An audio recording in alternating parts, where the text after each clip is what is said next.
안녕하세요. 하이프 리뷰학원에서 면접을 담당하게 된 박찬호라고 합니다. 자, 제가 이번 시간에는요, 서울대 면접에 대해서 이제 전반적인 설명을 해드릴게요.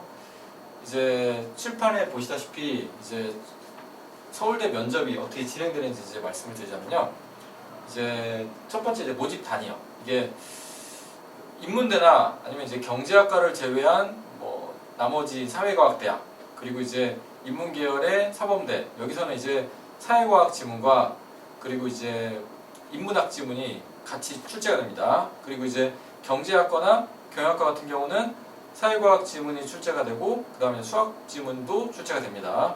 그리고 이제 뭐 간호대라든지 아니면 자유전공 그리고 이제 소비자 그 다음에 아동 그 다음에 이제 의료학과 이런 데서는 그 사회과학과 인문학이 선택적으로 자기가 선택하는 거죠. 그러니까 선택적으로 취할 수 있으니까 그 점을 이제 염두에 두시면 될 것 같습니다. 그리고 이제 그 준비 시간인데요, 30분입니다. 자유전공 같은 경우는 이제 45분도 주어지는데요. 이 시간 동안에는 이제 제시문을 이제 자기가 교수님 앞에서 논리적인 결함이 없이 충분히 이제 정리를 해야겠죠. 그래서 이제 자기가 이제 얘기를 할 때 교수님께서 거기에 대해서 추가 질문을 하면서 논리적인 결정을 지적을 하게 됩니다.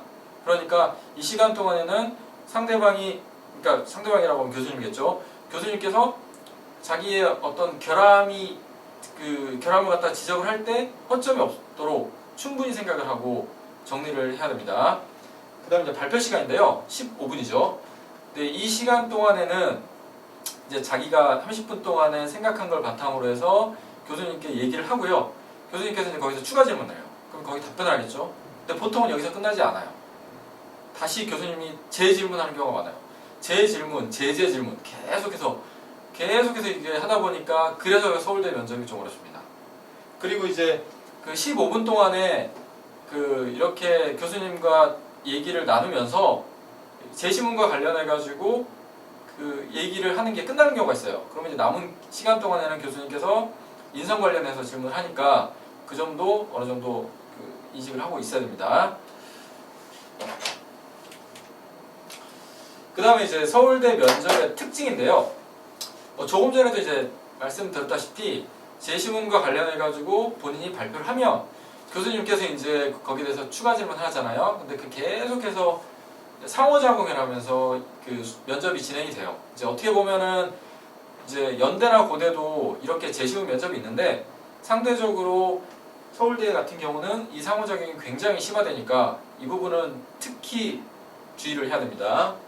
그리고 이제 그 서울대 입시 요강에도 명시적으로 나왔다시피 서울대 면접에서는 논리성과 창의성을 중시해요. 그러니까 그 자기가 발표를 하는 동안에 그리고 이제 교수님이 얘기를 하면서 그 추가 질문할 때 답변하는 과정에서 자신이 논리적 결함이 발생하면 점수가 깎일 수밖에 없어요.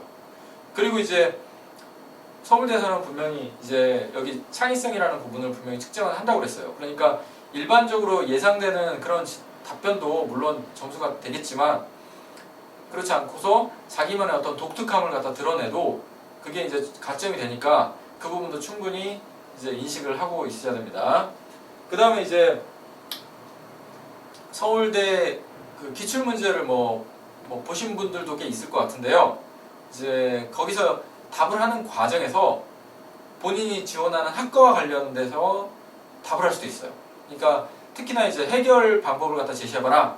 그러면은 자기가 이제 지원한 학과의 특성에 맞춰가지고 거기에 관련해서 답변을 하면 교수님 입장에서는 굉장히 이 학생이 굉장히 전공 적합성이 있구나 하고 인식을 하겠죠. 그러면 그것도 충분히 가점이 있습니다. 자.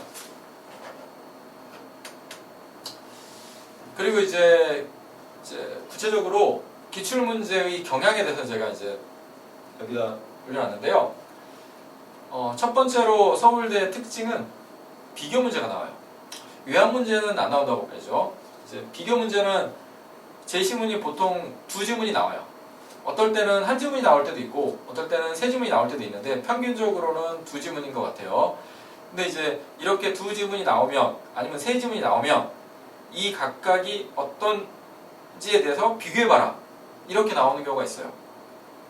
근데 비교라고 하는 거는 비교 기준이 있겠죠. 기준에 따라서 보통은 기준을 갖다가 한 개보다는 두 개 정도까지 설정을 해서 표면적인 이유, 표면적인 기준, 심층적인 기준 이렇게 나눠서 서술하는 게 굉장히 가점이 됩니다. 그리고 이제 연대나 고대의 이런 재시문 면접에서 또 물론 비교 문제가 나와요. 근데 서울대만의 약간 독특함이라고 한다면 차이점이 아니라 공통점을 물어보는 경우가 많아요. 근데 이게 차이점보다는 더 어렵겠죠. 그래서 이 부분은 충분히 연습이 필요합니다.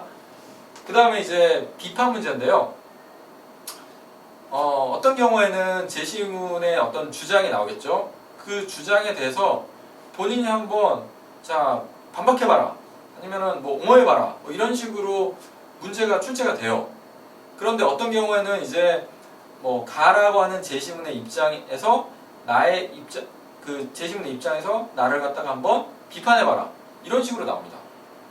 어떤 경우에는 이제 가의 입장에서는 이러이러한 견해가 있는데 자 이러한 견해에 대해서 어떻게 생각하느냐, 이렇게 물어보게 돼요.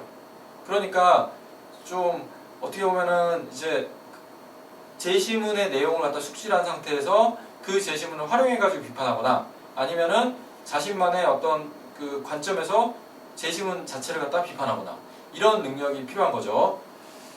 그리고 이제 여기 제가 이제 세 번째로 이제 문제점, 그 다음에 이제 원인, 해결책 이런 얘기를 써놨는데요.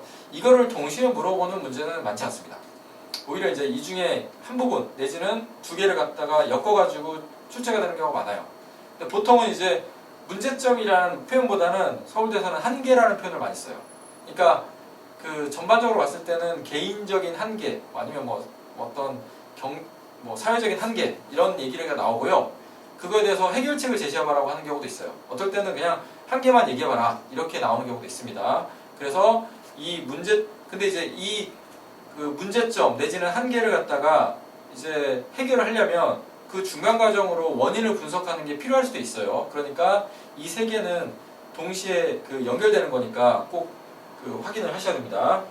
그리고 이제 그 서울대 문제는 입시 요강에도 분명히 영어랑 한자가 나온다고 얘기를 해요. 실제로도 나오기도 하고요.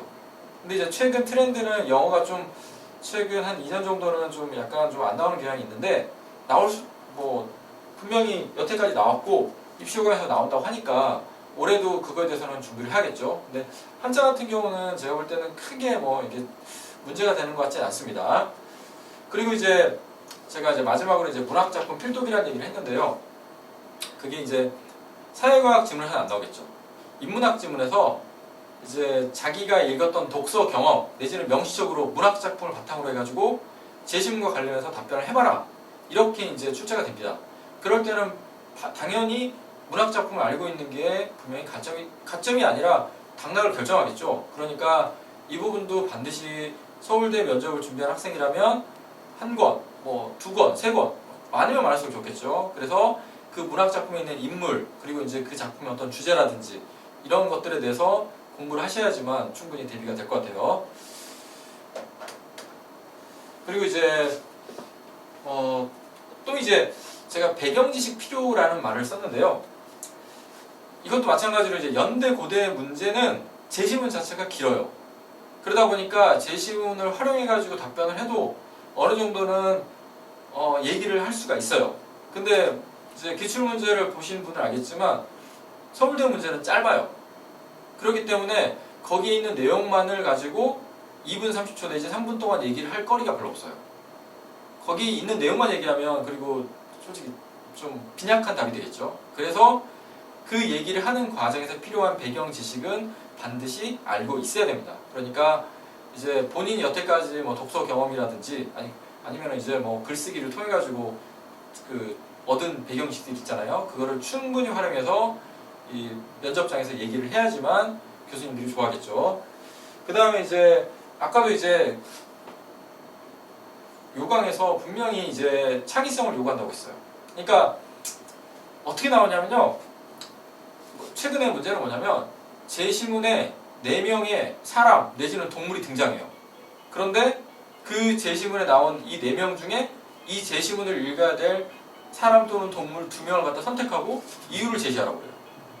이건 굉장히 기발하죠. 그 다음에 이제 국제구호기금에서 본인에게 자 구호금을 갖다 요청했을 때 본인은 어떤 식으로 거기서 반응을 할 것이냐 이런 거라든지 아니면 이제 무슨 그 지하 세계를 갖다 경험한 사람이 있는데 자 그 사람의 얘기를 하면서 만약에 이 사람이 다시 환생을 한다, 다시 만약에 그 현세로 돌아온다면 자 어떤 삶을 살 것이냐 뭐 이런 것들. 그러니까 굉장히 좀 그 창의적인 생각을 하지 않는 학생이라면 순간적으로 당황을 하겠죠. 그러니까 이 창의성이라고 하는 부분은 서울대에서는 절대 놓치면 안 됩니다. 그 다음에 이제 최근 2년간은 어떻게 보면은 그 비교 문제 내지는 비판 문제가 좀 많이 나온 것 같아요. 그러다 보니까는 학생들이 좀 쉽게 생각하는 경향이 있는 것 같은데, 근데 아까도 제가 말씀드렸죠. 서울대는 이제 상호작용을 통해 가지고 점수를 이제 얻을 수 있는 학교니까 교수님이 자기가 발표를 한 후에도 끊임없이 질문을 합니다. 그 질문의 수준은 결코 기존과 비교했을 때 낮지 않아요. 그러니까 그 부분도 반드시 유념해 두시고 서울대 문제는 설령 문제가 쉽더라도 그걸 갖다가 쉽게 대답하는 것과 심화적으로 굉장히 어렵게 대답하는 것, 그러니까 좀 깊이 있게 대답하는 것은 분명히 점수 차이가 있으니까 그 부분도 유념을 하셔야 돼요. 자, 그래서 이제 제가 기출 이제 경향을 갖다 말씀을 드렸는데요. 그러면 도대체 어떻게 면접을 대비할 것인가? 일단은 재시문 면접이다 보니까 30분 동안 생각을 해야 되잖아요. 그 생각하는 그 과정을 갖다 연습을 해야 돼요. 그러니까 재시문, 기출문제라든지 아니면 예상 문제를 통해서 자기가 그걸 갖다가 30분 동안 충분히 정리해보는 연습들. 자, 이게 굉장히 필요하겠죠. 그리고 자, 상호작용을 통한 문답 시뮬레이션. 그러니까 이게 이제 본인이 이게 사람이 머릿속으로 아는 것과 그걸 갖다 말을 하는 것, 거기다가 상대방이 끊임없이 추가 질문을 했을 때 순발력을 발휘해서 얘기하는 거는 엄연히 다른 거예요. 그러니까 이거는 이제 계속해서 그 답안 작성을 하고 난 후에 상대방이 추가 질문을 하는 것, 거기에 대해서 이제 계속해서 답을 하는 과정들, 이거를 끊임없이 연습을 해야 됩니다. 자, 그 다음에 이제 그 기본적인 배경지 확장이라고 하는데요. 그러니까 아까 제가 말씀드렸죠. 서울대는 이제 제시문 자체가 짧다 보니까 그 짧은 제시문 내용을 자기 배경지식으로 활용해가지고 내용을 확장을 시켜야 돼요. 자, 그러니까 그 확장을 시키려면 아는 게 많아야겠죠. 그리고 이제 서울대에서는 좋아하는 주제들이 있어요. 자, 예를 들자면 도덕적 인간이란 무엇일까? 너무 뻔하죠. 근데 그걸 갖다가 직접적으로 물어보기도 하고 아니면은 추가 질문을 통해서 물어보기도 하고 아니면은 물어보지 않더라도 자기가 그거를 발표 속에서 녹여내서 얘기를 진행을 할 수가 있어요. 자, 한번 답해 보실래요? 도덕적 인간이란 무엇일까요? 제가 수업을 해보면 학생들이 너무 유치한 대답을 많이 해요. 뭐 너무 유치한 대답. 착한 사람이요. 아니면은 남을 배려하는 사람이요. 아니면 조금 더 높은 수준이면 뭐 공감 능력 있는 사람이요. 근데 그 정도에서는 서울대 교수님들이 만족을 안 하겠죠. 적어도 자기가 읽었던 책, 굉장히 수준 높은 책에서 그 내용을 따오면 굉장히 좋아하겠죠. 뭐 예를 들면은 뭐 라이널 리버의 뭐 도덕적 인간과 비도덕적 사회라는 책에 보면 도덕적 인간에 대한 개념 정의가 나와요. 거기서 뭐라고 하냐면 일단은 동정심이 있어야 된다고 하죠. 그리고 자, 헤아릴 줄 아는 능력, 곧 이성이 있어야 된다고 생각해요. 그리고 거기에 더 나가서 그 상상력을 통해 가지고 도덕적 사상을 갖다가 머릿속으로 그릴 수 있는 도덕적 상상력이 있어야지만 도덕적 인간이라는 얘기를 합니다. 뭐 이런 식으로 세 가지 요소를 들어서 도덕적 인간이 무엇인지를 얘기한다면 서울대 교수님들은 굉장히 좋아하겠죠. 그러니까 똑같은 얘기를 한다 하더라도 그 수준 높은 학자가 쓴 책에서 나온 내용을 엮어서 자기가 얘기를 한다면 그거는 서울대가 요구하는 그런 답에 충분히 부합을 하겠죠. 그리고 이제 도덕적 인간이란 무엇인가 뿐만 아니라 정의란 무엇인가, 이거에 대해서도 학생들이 굉장히 수준 차이가 나는 것 같아요. 그리고 이제 또 잘 나오는 문제가 자연을 어떻게 바라봐야 될 것인가, 자연 친화적인 태도가 있겠죠. 그 다음에 정보론적인 관점이 있겠죠. 그리고 이제 지속 가능한 발전 측면에서 자연을 대하는 태도가 있겠죠. 이런 태도들을 제시문에서 직접 물어보기도 하고요. 아니면 추가 질문을 통해 가지고 충분히 그걸 갖다 간접적으로 확인할 수도 있으니까 이런 기본적인 주제에 대해서는 자기가 굉장히 깊이 있게 정리를 해야 됩니다. 자,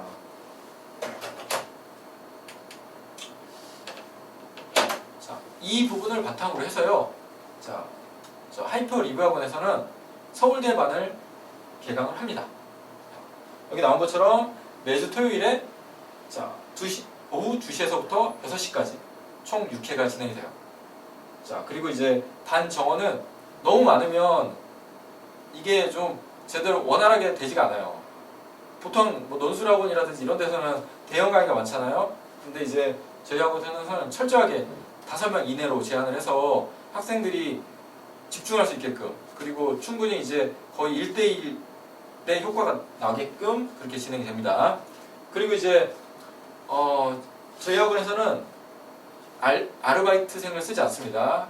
자, 강사 한 명이 수업을 진행해요. 그래서 이제 수업을 갖다 일반적인 내용을 설명하기도 하고 학생과 1대1 시뮬레이션을 갖다가 진행을 하고, 그리고 이제 그 다른 학생들도 그 과정에 참여를 하게끔 유도를 하면서 수업이 아주 입체적으로 진행이 되고 절대로 그 아르바이트 학생을 쓰지 않으니까 그 부분은 안심하셔도 됩니다.